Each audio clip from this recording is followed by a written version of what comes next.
আসসালামু আলাইকুম, hello everyone, কেমন আছেন সবাই? আলহামদুলিল্লাহ আমি অনেক ভালো আছি।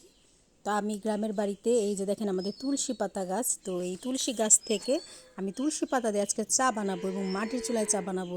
স্পেশাল একদম চা, মানে মাটির চুলায় কারা কারা চা বানিয়ে খেয়েছেন, যারা বিশেষ করে শহরে থাকে তারা কিন্তু এই মাটির চুলায় চা বানিয়ে খেতে পারে না। তো আমি একদিন ভাবলাম যে মাটির চুলায় চা বানিয়ে খেয়ে দেখবো যে আসলে কেমন টেস্ট লাগে। তারপর তো আমি এই তুলসী পাতাগুলো, এই যে তুলসী দেখতে পাচ্ছেন, তো এখান থেকে কয়েকটা পাতা নিব, পাতাগুলো নিয়ে সুন্দর করে আমি চা বানাবো। মাটির চুলায় চা বানিয়ে আমি একবার খেয়েছি, তারপর আবার মনে হয়েছে যে না, আসলে অনেক টেস্ট, মানে আমরা যেরকম গ্যাসের চুলায় খাই তার চেয়ে হাজার গুণ টেস্ট লেগেছে। যার ফলে আমি এখন এই তুলসী পাতাগুলো নিয়ে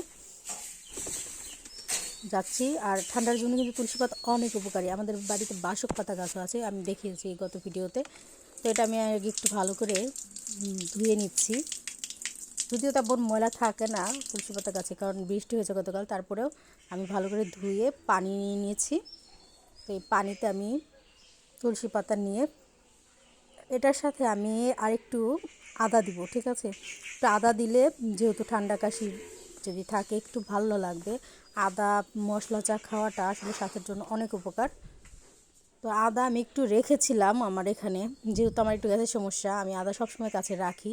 তো এই আদাটুকু আমি দিই কেটে টুকরো টুকরো করে, বা একটু ছেঁচা দিয়ে দিলে ভালোই হয়। আমাদের স্ত্রী ছেঁচা দিয়ে দেন ভালোই। তো আমি আর কি কেটেই দিই, একটু কুচি কুচি করে কেটে দিয়ে দিব।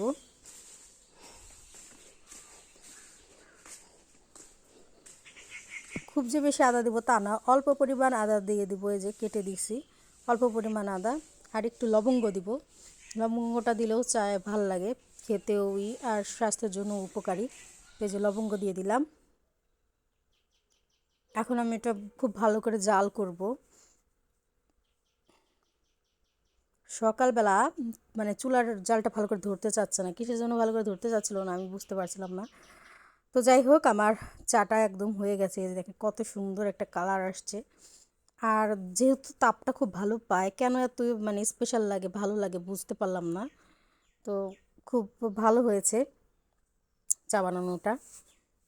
আমি একাই চা খাচ্ছি, আর এটা কিন্তু আমার রোজার আগের ভিডিও। কেউ ভাববেন না আবার রোজার ভিতর, কারণ হচ্ছে এটা রোজার আগে করা হয়েছে, আপলোড করা হয়নি। তো আমি বসে বসে রান্নাঘরে একাই চা খাচ্ছিলাম। এটা হচ্ছে আমাদের বাহিরের রান্নাঘর, এটা মা হচ্ছে এই যে মাটির চুলায় রান্না করে, আর ভিতরে গ্যাসের চুলা আছে, তো ওইখানেও রান্না করে যখন যেখানে ভালো লাগে। তো চাটা আসলে অসাধারণ হয়েছে। যারা আসলে খাননি তারা বুঝতে পারবেন না, যারা খেয়েছেন তারা একমাত্র টেস্টটা বুঝতে পারবেন।